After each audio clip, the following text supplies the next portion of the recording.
প্রিয় ভাইয়েরা, আমরা জানি পুরো দেশে যে একটা প্রাদুর্ভাব এখন আমাদের বাচ্চাদের মধ্যে ছড়িয়ে পড়েছে, যেটিকে আমরা হাম বলতেছি বা এটাকে রুবেলাও বলে।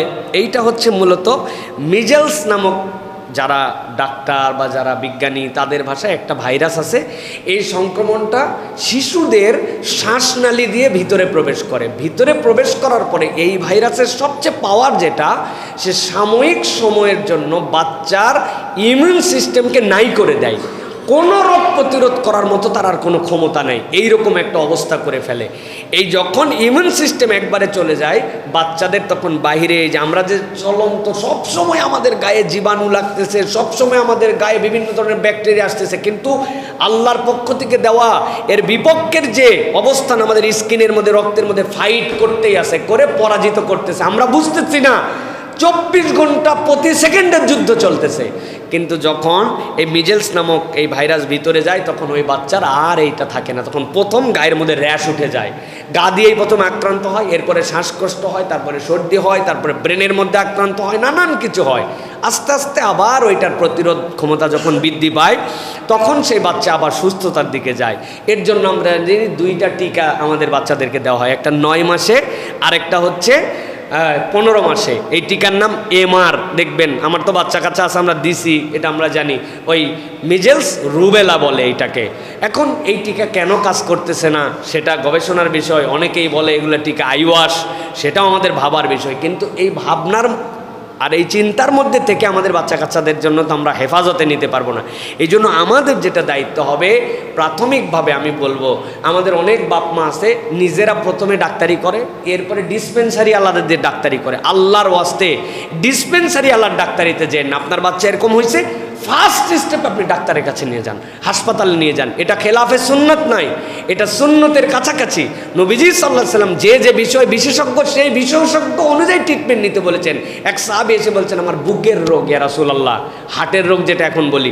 আল্লাহ নবী সাল্লাল্লাহু আলাইহি সাল্লাম তো অনেককে থুতু লাগাই দিয়েছেন চোখে, আল্লাহ রাসূল সাল্লাল্লাহু আলাইহি সাল্লাম রুকিয়া করে দিয়েছেন, কিন্তু নবীজি বলেন অমুক ইহুদি হার্টের রোগ বিশেষজ্ঞ, বুক বুঝে তুমি তার কাছে যাও। সাহাবীকে পাঠাইছেন তার কাছে ট্রিটমেন্ট নেওয়ার জন্য। সুতরাং ট্রিটমেন্ট ডাক্তার দেখানো খেলাফে সুন্নত নয়, তাওয়াক্কুলের খেলাফ নয়। আল্লাহ ভালো করবেন, কিন্তু আপনাকে ট্রিটমেন্টে যেতে হবে। আমরা আমাদের যা ক্ষতি করি এইগুলো হচ্ছে ঘরোয়া ট্রিটমেন্ট। গলার মধ্যে রসুন বেঁধে দিছে, কোমরের মধ্যে উমুক ফল লাগাই দিছে, এইগুলো বলে হামের ট্রিটমেন্ট। কি আজগুবি কথাবার্তা আপনি এইগুলো করতেছেন।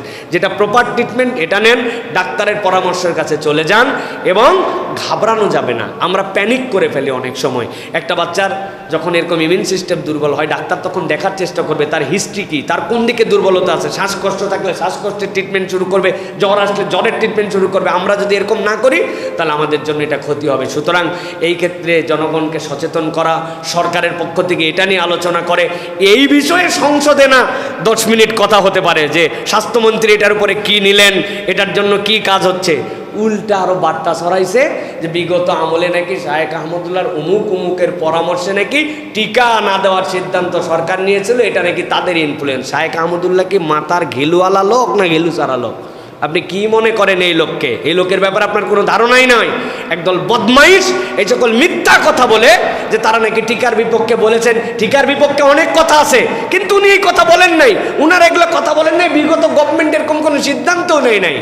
যাদের পছন্দ হয় না তারা এরকম কথাবার্তা ছড়ায়। সুতরাং এরকম কোনো বাজে কথা না ছড়ায়, কার্যকর কাজের দিকে আমরা আসি এবং আমরা পদক্ষেপ নেওয়ার চেষ্টা করি। পিতামাতার জন্য বলবো, বাচ্চা কাচ্চাকে সাথে একটু দোয়া করেন বাচ্চা কাচ্চার জন্য। আল্লাহ রাসূল সাল্লাল্লাহু আলাইহি সাল্লাম সবচেয়ে বড় দোয়া শিখিয়েছেন। আপনি দোয়া করবেন, আল্লাহুম্মা রব্বিন নাস, আল্লাহুম্মা রব্বান নাস আযহিবিল বাস। হে আল্লাহ, আপনি তো প্রতিপালক মানুষের জন্য। আযহিবিল বাস, আল্লাহ কষ্টকে দূর করে দেন। ওয়াশফিহি, আল্লাহ আপনি শিফা দান করেন। আনতা শাফি লা শিফা ইল্লা শিফাউ, আপনি ছাড়া তো আর শিফা দেওয়ার কেউ নাই। শিফা আল্লা ইউগাদিরু সাকামা, পূর্ণ শিফা, যেই শিফার দ্বারা সে আরোগ্য লাভ করে। এরকম করে এই দোয়াগুলাও আপনাকে করতে হবে। সকাল সন্ধ্যার যেই সকল আজকার আছে এইগুলা পড়বেন, বাচ্চাকে ফু দিবেন, ডাক্তারের ট্রিটমেন্ট নেবেন, সাথে সাথে রুকিয়া করবেন। সূরা ফাতিহা পড়ে তার জন্য একটু ফু দিবেন। সূরা ফাতিহা পানির মধ্যে দম করে তাকে একটু করে খাওয়ানোর চেষ্টা করবেন। আল্লাহ রাব্বুল আলামিন আপনাকে ইনশাআল্লাহ শিফা দান করবেন। এই দোয়াটা একটু মুখস্থ করার জন্য চেষ্টা করেন। বলেন তো, আল্লাহুম্মা রব্বান নাস আযহিবিল বাস ওয়াশফিহি আনতা শাফি লা শিফা ইল্লা শিফাউক